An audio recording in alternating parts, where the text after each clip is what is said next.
সমুদ্রের নিচে আছে হাইড্রোথার্মাল গ্যাস ক্ষেত্র, আর এই হাইড্রোথার্মাল গ্যাস ক্ষেত্র থেকে সালফারের খোঁজে সায়েন্টিস্টরা সাবমেরিন দিয়ে একটি টিম সমুদ্রের ৩,০০০ মিটার নিচে পাঠানো হয়, যাদের কাজ ছিল সালফার খোঁজ করা। তারা সমুদ্রে সঠিকভাবে ল্যান্ড করতে পারলেও কিছুক্ষণ পর গভীর সমুদ্রে একটি হাইড্রোথার্মাল গ্যাসের বিস্ফোরণ ঘটে। অ্যাডভেঞ্চারাররা বিস্ফোরণ থেকে বাঁচার জন্য সাবমেরিনটাকে নিয়ে পালাতে থাকে। পালানোর সময় দেখে গভীর সমুদ্রে সামুদ্রিক ঝর্ণা, আর অ্যাডভেঞ্চারাররা সেই ঝর্ণাটি দেখতে থাকে। সেই বিস্ফোরণটি তাদের সাবমেরিনের সাথে ধাক্কা খায়, ফলে সাবমেরিনটি ঝর্ণায় পড়ে যায়। ঝর্ণার পানি নিচে প্রবাহিত হওয়ার ফলে সাবমেরিনটি ৩,০০০ মিটার নিচে থেকে আরো ২,০০০ মিটার নিচে চলে যায়। এরপর তাদেরকে খুঁজে বের করার জন্য আরেকটি রেস্কিউ সাবমেরিন নিচে পাঠানো হয়। নিচে গিয়ে তারা তাদের দেখতে না পেয়ে রোবট ড্রোন চালনা করে, যাদের কাজ হলো ৮০০ মিটার দূরত্ব পর্যন্ত যে কোনো বস্তু সহজে ভিডিও স্ক্যানিং পাঠাতে পারে। তারপর আবার হাইড্রোথার্মাল গ্যাস বিস্ফোরণ ঘটে। রেস্কিউ টিম আগে থেকে বুঝতে পারে, সেখান থেকে বের হয়ে আসে। এইদিকে রোবট ড্রোন ৮০০ মিটার দূরত্বের বেশি যাওয়ার কারণে একটি একটি করে ক্র্যাশ করতে থাকে। ক্র্যাশ করা একটি ড্রোন থেকে সিগন্যালের সাহায্যে জানা যায় সমুদ্রের হাইড্রোথার্মাল গ্যাসের কিছুটা দূরে একটি ঝর্ণা রয়েছে। রেস্কিউ টিম মনে করে অ্যাডভেঞ্চারাররা সেখানে ঝর্ণার খাদে আটকে আছে, আর সায়েন্টিস্টরা ঝর্ণার এই খাদকে ব্ল্যাঙ্ক স্পট নামে মনে করে।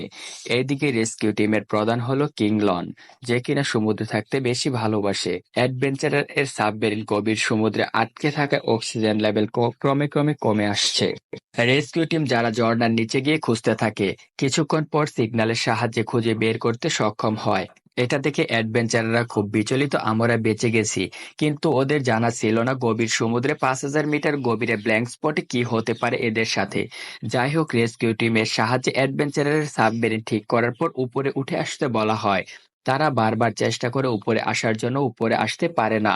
তারা দেখে তাদের শিপটাকে সামুদ্রিক রাক্ষস অক্টোপাস একটি হাত দিয়ে নিচ থেকে টেনে ধরে রেখেছে, এদেরকে খাবার মনে করে। অক্টোপাসের ব্রেন মানুষের থেকে প্রায় ৫০০ মিলিয়ন নিউরন স্পিডে চলে। আবার অক্টোপাসের হার্টও ২টি। বিপদের সংকেত পাওয়ার সাথে সাথে আক্রমণ করতে থাকে। কিংলং বলেন যে হাত দিয়ে অক্টোপাস সাবমেরিনটাকে ধরে রেখেছে সেই হাত কেটে দিতে। অক্টোপাস এটা বুঝতে পারে এবং রেস্কিউ সাবমেরিনের দিকে আক্রমণ করে। অ্যাডভেঞ্চারাররা ফ্রি হয়ে সামনের দিকে আসতে থাকে। এইদিকে রেস্কিউ টিমের পিছনে লেগে আছে অক্টোপাস। অক্টোপাসের ফটো রিসেপ্টর সামনে থাকে, যার সাহায্যে তিনি চলাচল করে। রেস্কিউ টিম মনে করে যদি ফ্ল্যাশ ফায়ার দিতে পারি তাহলে হয়তো সে পথ ভুল করে অন্যদিকে চলে যাবে। তারা ফ্ল্যাশ ফায়ার দিতে থাকে। ফায়ার করতে করতে তাদের ব্যাটারি শেষ হয়ে যায়, আরো বিপদ। এইদিকে অ্যাডভেঞ্চারের টিম সিগন্যাল দেয় অক্টোপাসকে খাদে নিয়ে যাওয়ার জন্য। সেখানে নিয়ে গিয়ে তারা তার উপরে পাথর ফেলে খাদে চাপা দিয়ে রাখবে। রেস্কিউ টিম কপি দ্যাট বলে খাদের দিকে দিয়ে যায়, বরাবরের মতো উপরে পাথর ফেলে। অক্টোপাস অনেক শক্তিশালী হয়, সেই পাথরটিকে তাদের সাবমেরিনের দিকে নিক্ষেপ করে। এদের প্ল্যানটি ফেল হয়ে যায়।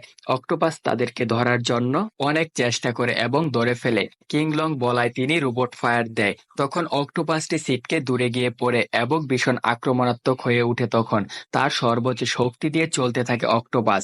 কিংলং তিনি বলেন অক্টোপাসের দুর্বল অংশ হচ্ছে তার চোখ। চোখে ফায়ার করতে পারলে সে মারা যাবে। কিংলং এর সহকর্মী বলে এত মুভমেন্টের ভিতরে আমি তার চোখে গুলি লাগাতে পারবো না, আর বুলেটও মাত্র ২টি আছে। এই বলে একটি গুলি করে দেয়, সেটি তার মাথায় লাগে। আর একটি গুলি আছে। এই সময় কিংলং বলেন অক্টোপাস যখন আমাদের ধরে ফেলবে তখন আমি সাবমেরিনের ইঞ্জিন অফ করে দিব। সে ভাববে আমরা তার খাবারের প্রস্তুত। তখন তুমি খুব কাছ থেকে ওর চোখে গুলি করবে। সে কথা মতো কাজ করে অ্যান্ড সফল হয়। এইভাবে অ্যাডভেঞ্চারারদের বাঁচানোর জন্য রেস্কিউ টিমকে তারা অসংখ্য ধন্যবাদ জানায়।